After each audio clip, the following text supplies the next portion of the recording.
Bienvenue dans cette section 5 et dernière section du chapitre 3, trouver et valider un business qui génère des revenus. Et cette section 5 est intitulée Valider son idée avant d'investir. Tout au long de ce chapitre, nous avons vu l'intérêt de bien comprendre qu'il ne faut pas lancer un produit fini de suite, mais surtout de commencer à lancer un MPV et de vérifier si ce service minimum, on va dire, attire des prospects qui peuvent être convertis en clients. Avant de mobiliser du temps, de l'argent et de l'énergie dans ton projet, il est essentiel de vérifier que ton idée répond à un vrai besoin du marché. On l'a déjà dit, mais encore une fois, comme le disait Bruce Lee, la clé du succès, c'est la répétition.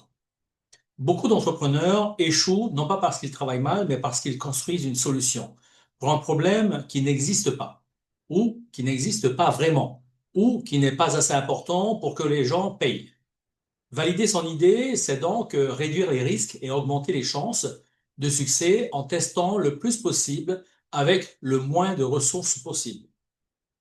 Le principe du MPV, on l'a vu dans tous les sens, on va le revoir encore, on va répéter jusqu'à ce que ce soit devenu une notion acquise. Donc, le principe du MPV ou Minimum Viable Product, le MPV est ton meilleur allié. Ça, c'est important que tu comprennes ça. Il n'est pas un produit parfait, mais une version simplifiée de ton offre créée pour tester l'intérêt du marché rapidement et à moindre coût. Alors, il y a des formes de MPV. Il peut y avoir une landing page de prescription, de préinscription, qui présente ton idée et tu vois si des gens laissent leur email. Tu peux en faire également un prototype basique de ton service ou de ton produit avec une démo, un visuel ou un outil minimaliste qui illustre son concept. Tu peux également faire un service manuel provisoire, c'est-à-dire que tu fais toi-même ce que ton produit automatiserait plus tard. Exemple, gérer les commandes à la main avant d'avoir une plateforme. Ainsi, il y a des indicateurs clés à surveiller. Il y a toujours des indicateurs à surveiller. Ici, il faut valider son idée. Ce n'est pas juste demander, tu en penses quoi, à tes proches. Ils te diront toujours que c'est bien. Il faut absolument mesurer des données concrètes. Il y a donc ici un taux de conversion à vérifier. Il y a dans ce taux de conversion combien de personnes s'inscrivent, combien de personnes testent ou achètent. Et un taux ici, c'est supérieur à 10%. C'est un bon signal. Il y a également ce qu'on appelle willingness to pay en anglais, et en français, ça donne volonté de payer. C'est tout simplement est-ce que les clients paient réellement, ou même un petit peu, un petit montant pour ton offre. Ensuite, il y a donc ici le coût d'acquisition client ou le CAC. Tout simplement, ça veut dire combien ça te coûte d'attirer un client et combien il te rapporte ensuite. Alors, pour le CAC, il y a une formule. C'est toutes les dépenses divisées par le nombre de nouveaux clients acquis sur la période. Alors, quand on dit toutes les dépenses, on parle notamment des dépenses marketing et des dépenses commerciales, divisées par le nombre de clients acquis sur la période. Quand on parle de dépenses marketing et commerciales, ce sont toutes les ressources utilisées pour acquérir des clients. Ça peut être le marketing. Le marketing, vous savez, c'est faire la promotion de votre service ou de votre produit. C'est la publicité en ligne, Facebook Ads, Google Ads, Instagram Ads. Ça peut être TikTok Ads. Ça peut également faire de la création de contenu, les campagnes emailing, du SEO payant, du partenariat payant. Ça peut également être des ventes ou les salaires de l'équipe commerciale, des commissions, des outils CRM, des frais de prospection. Et ce qu'il faut faire, c'est tout simplement additionner toutes ces dépenses sur une période bien donnée, par exemple sur un mois ou sur un trimestre. Et le nombre de clients acquis, le nombre de nouveaux clients acquis, il s'agit ici de clients payants et non pas les simples leads ou les prospects. Ce sont des personnes qui sont passées de leads ou de prospects à convertis en clients. Exemple, j'ai approché où j'ai 1000 prospects qui ont répondu en mettant leur email dans ma landing page ou dans mon funnel de vente. J'ai eu sur les 1000 prospects 200 inscriptions confirmées, c'est-à-dire qui ont remis leur email parce qu'ils voulaient aller plus loin ou connaître plus.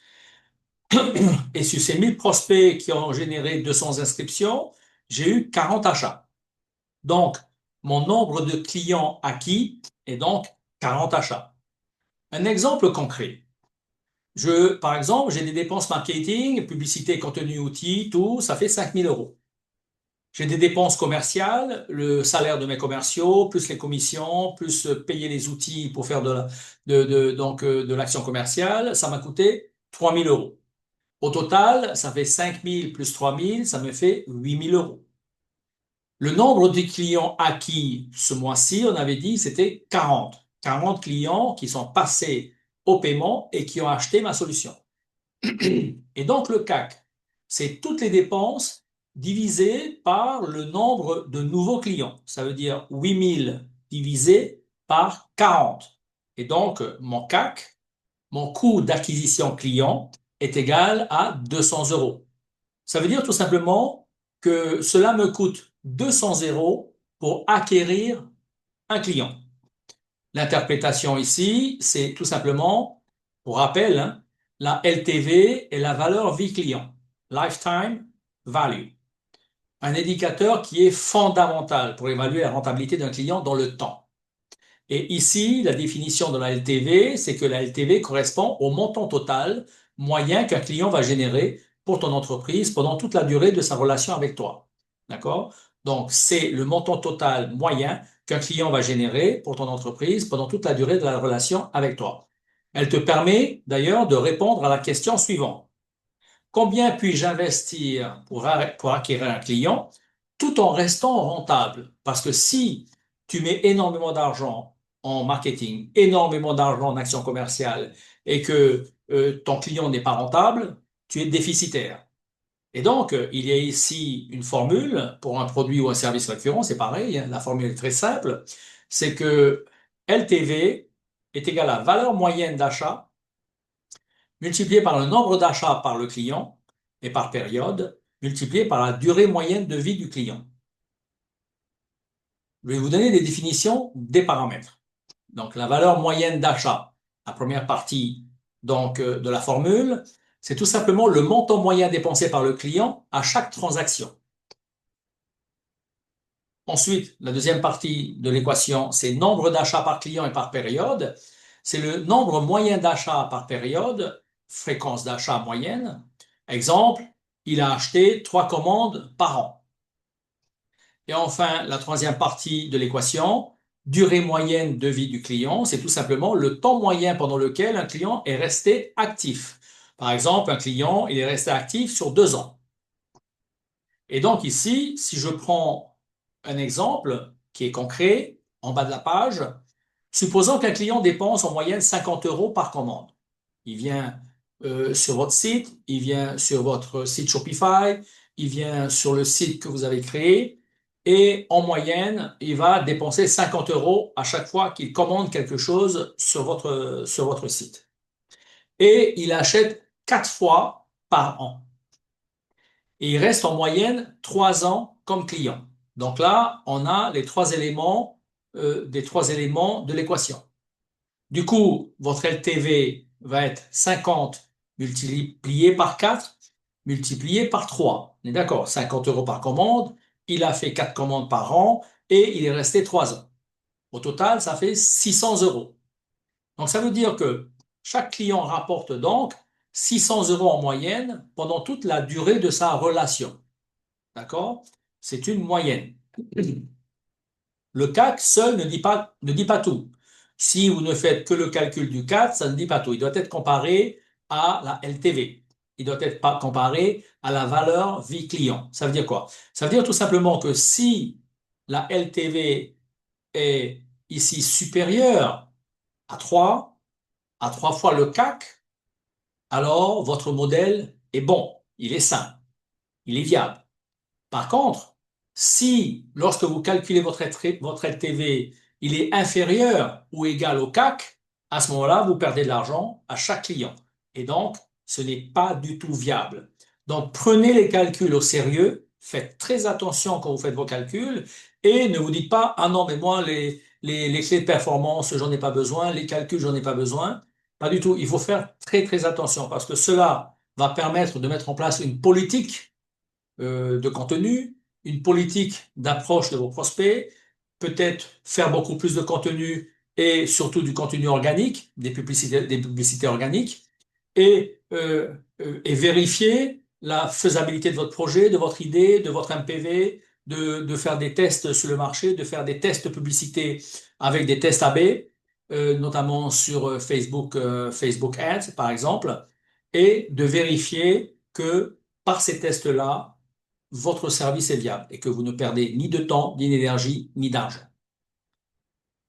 La formule pour les services par abonnement, c'est-à-dire que tous les mois, vous avez votre client qui vous paye un abonnement, et notamment pour les business récurrents comme les SaaS, les abonnements et les coachings. Il y a des coachings où tu payes tous les mois, notamment l'abonnement quand on va en salle de sport, par exemple. Ici, la LTV,